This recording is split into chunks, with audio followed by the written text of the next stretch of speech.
DK Shivakumar ಅವರೇ, ನನ್ನ ಆತ್ಮೀಯರು ಸಚಿವರಾದಂಥ ಕೃಷ್ಣ ಬೈರೇಗೌಡ್ರೆ, ವೇದಿಕೆ ಮೇಲೆ ಆಸೀನಿರುವ ಎಲ್ಲ ಸಚಿವರು ಹಾಗೂ ನಮ್ಮ ಪಕ್ಷದ ಮುಖಂಡರು ಇಲ್ಲಿದ್ದಂಥ ಎಲ್ಲರೂ ಆತ್ಮೀಯರು. ನಾವು ಈ ಕಾರ್ಯಕ್ರಮನ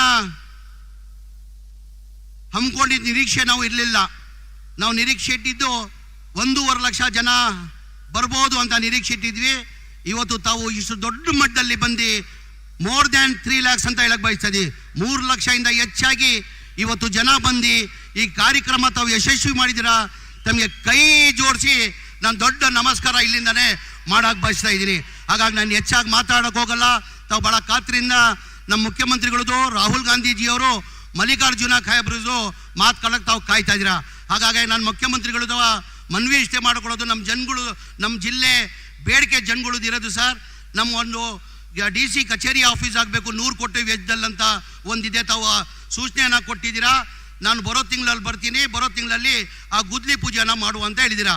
ಅದ್ರ ಜೊತೆಯಲ್ಲಿ 250 ಬೆಡ್ದು ಹಾಸ್ಪಿಟಲ್ದು ಇಕ್ವಿಪ್ಮೆಂಟ್ಸ್ಗೆ 40 ಕೋಟಿ ಬೇಕಾಗ್ತದೆ, ಅದು ನಾನು ಕೊಡ್ತೀನಿ. ಅದು ಗುದ್ಲಿ ಪೂಜೆ, ಅದು ಇನಾಗ್ರೇಷನ್ ಕಾರ್ಯಕ್ರಮನ ಇಕ್ಕು ಅಂತ ಹೇಳಿದ್ದೀರಾ.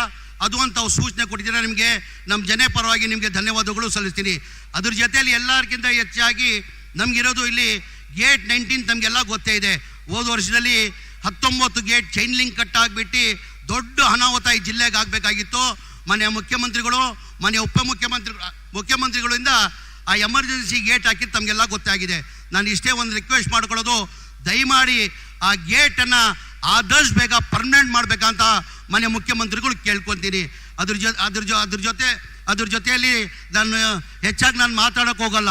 ಅದ್ರ ಜೊತೆಯಲ್ಲಿ ಭಾಳಷ್ಟು ಜನದ್ದು ಬೇಡಿಕೆಯಲ್ಲಿ, ರೈತರದ್ದು ಬೇಡಿಕೆ ಇರೋದು ಇಲ್ಲಿ ಶುಗರ್ ಫ್ಯಾಕ್ಟ್ರಿ ಆಗಬೇಕಂತ ಮನೆ ಮುಖ್ಯಮಂತ್ರಿಗಳು ಸೂಚನೆ ಕೊಟ್ಟಿದ್ದಾರೆ. 2 ತಿಂಗಳ ಒಳಗಡೆ ನಾವು ಶುಗರ್ ಫ್ಯಾಕ್ಟ್ರಿ ಗುದ್ಲಿ ಪೂಜೆಯನ್ನು ಮಾಡ್ತೀನಂತ ಮನೆ ಮುಖ್ಯಮಂತ್ರಿಗಳು ಇವತ್ತು ಸೂಚನೆಯನ್ನು ಕೊಟ್ಟಿದ್ದಾರೆ. ಇವತ್ತು ತಾವೆಲ್ಲ ಇಷ್ಟು ದೊಡ್ಡ ಮಟ್ಟದಲ್ಲಿ ಬಂದು ಈ ಕಾರ್ಯಕ್ರಮ ಯಶಸ್ವಿ ಮಾಡಿಗೆ ಇನ್ನೊಂದು ಬಾರಿ ನಾನು ನಮಸ್ಕಾರ ಮಾಡಿ ನನ್ನ ಮಾತು ಮುಗಿಸ್ತೀನಿ. ಜೈ ಹಿಂದ್, ಜೈ ಕರ್ನಾಟಕ, ಜೈ ಕಾಂಗ್ರೆಸ್.